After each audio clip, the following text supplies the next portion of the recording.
تو اب اللہ تبارک تعالیٰ نے اپنے حبیب علیہ الصلوۃ والسلام سے کچھ کلام کروایا. اس کا پس منظر یہ ہے جو اگلی آیات میں آ رہا ہے کہ کفار مکہ جو کہ معجزے طلب کرتے تھے، تو کبھی تو وہ کہتے تھے کہ اگر آپ اللہ کے سچے نبی ہیں تو آپ ہمارے لیے مال و دولت مہیا کر دیں، ان پہاڑوں کا سونے کا بنا دیں اور ہمارے لیے بس ہر طرف دنیا ہو جائے. اور کبھی جو ہے آپ علیہ الصلوۃ والسلام سے مختلف قسم کی باتیں پوچھنا شروع کر دیتے تھے کہ ہمارے ساتھ کیا ہوگا، ہمارا مستقبل کیا ہے، یا ماضی میں کیا ہوا تھا. اور کبھی کہتے ہیں کہ آپ پھر اللہ کے نبی ہیں تو شادی کیوں کرتے ہیں، کھاتے پیتے کیوں ہیں، یہ انسانوں جیسے معاملات کیوں کرتے ہیں. تو اس قسم کے اعتراضات ان لوگوں کے تھے وہ جو نبی علیہ الصلوۃ والسلام پر کیا کرتے تھے، کیونکہ انبیاء کا کام تو اللہ تبارک و تعالیٰ کا پیغام پہنچانا ہے، تو وہ نبی علیہ الصلوۃ والسلام کیا کرتے تھے. تو اس قسم کے سوالات اس منصب سے متعلق ہی نہیں تھے. تو اللہ تعالیٰ نے اپنے حبیب علیہ الصلوۃ والسلام سے اعلان کروا دیا، قُلْ لَا أَقُولُ لَكُمْ عِنْدِي خَزَائِنُ اللَّهِ، اے محبوب صلی اللہ علیہ وسلم آپ ان سے فرما دیجئے میں نہیں کہتا کہ میرے پاس اللہ کے خزانے ہیں. تو یہ نبی علیہ الصلوۃ والسلام سے اعلان کروا دیا گیا، ورنہ حقیقت تو یہ ہے ان کو دینا مقصود نہیں تھا، کیونکہ جیسا کہ پہلے بتا دیا گیا ہے کہ اگر ان کو دے دیا جاتا ان کے کہے کے مطابق تو پھر ان پہ عذاب لازم ہو جاتا اگر وہ ایمان نہیں لاتے. اور ویسے اللہ تبارک و تعالیٰ کے خزانے تو اللہ ہی کے ہاتھ میں ہے، لیکن وہ دینے والا اور تقسیم کرنے والے محمد مصطفیٰ صلی اللہ علیہ وسلم ہے، جیسے کہ بخاری شریف کی حدیث ہے، قُلْ إِنَّمَا أَنَا قَاسِمٌ وَاللَّهُ يُؤْتِي، اللہ دیتا میں تقسیم کرتا ہوں. تو اللہ تبارک و تعالیٰ تمہیں دینے کا ارادہ نہیں کرتا تو میں کیسے تمہیں تقسیم کروں. وَلَا عَالَمُ الْغَيْبَ، اور نہ ہی میں آپ اپنی ذات سے غیب جانتا ہوں. تو یہ اللہ تبارک و تعالیٰ نے ان کے ان اعتراضات کا جواب دیا کہ جو اپنے مستقبل کی باتیں پوچھتے تھے، دیگر معاملات پوچھتے تھے. تو یہاں پر یہ میں بات کی وضاحت کر دوں کہ نبی علیہ الصلوۃ والسلام سے جو کہلوایا گیا کہ میں غیب نہیں جانتا، یعنی میں اپنے آپ غیب نہیں جانتا، یہ اپنے ذاتی غیب کی نفی کی گئی ہے.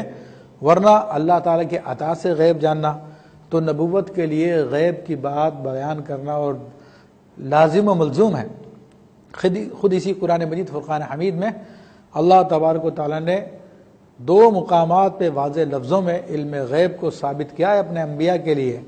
ایک تو سورہ آل عمران میں فرمایا کہ الا من ارتضی من رسول، کہ اللہ تبارک و تعالیٰ غیب پہ مطلع نہیں فرماتا مگر یہ کہ اپنے پسندیدہ رسولوں میں سے جس کو چاہے وہ الا من یجتبی من رسولہ، کہ اپنے چنے ہوئے رسولوں میں سے جس کو چاہے وہ عطا فرماتا ہے.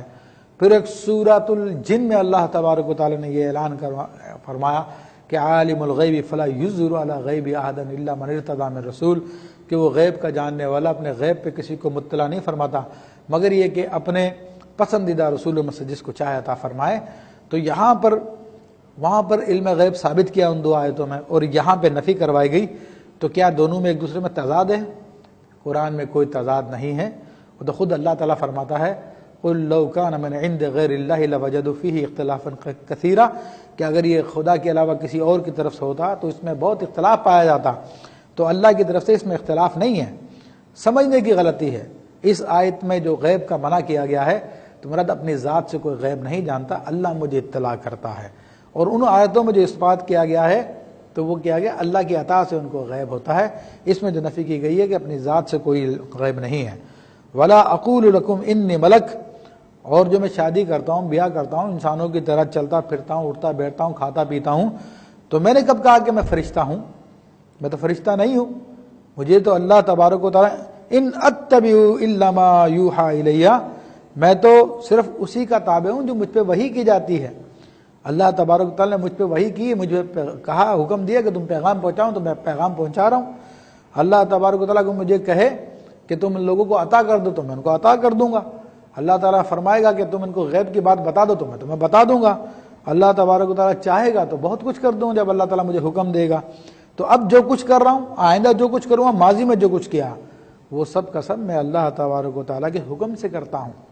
ان اتبع الا ما یوحى الی، میں تو صرف اسی کی پیروی کرتا ہوں جو مجھ پہ وحی کیا جاتا ہے. قل هل يستوي العام والبصیر، تو تم فرماؤ کیا ایک جیسے ہیں اندھا اور دیکھنے والا؟ تو یہاں پہ اللہ تبارک و تعالیٰ نے وضاحت فرما دی ہے کہ ایمان والے اور غیر ایمان والے، کفر والے غیر کفر والے یعنی ایمان والے ایک جیسے نہیں ہو سکتے ہیں۔ افلا تتفکرون، تو کیا تم فکر نہیں کرتے، غور نہیں کرتے؟ یعنی اللہ تبارک و تعالیٰ جس پہ چاہے اپنا فضل فرماتا ہے، کرم فرماتا ہے۔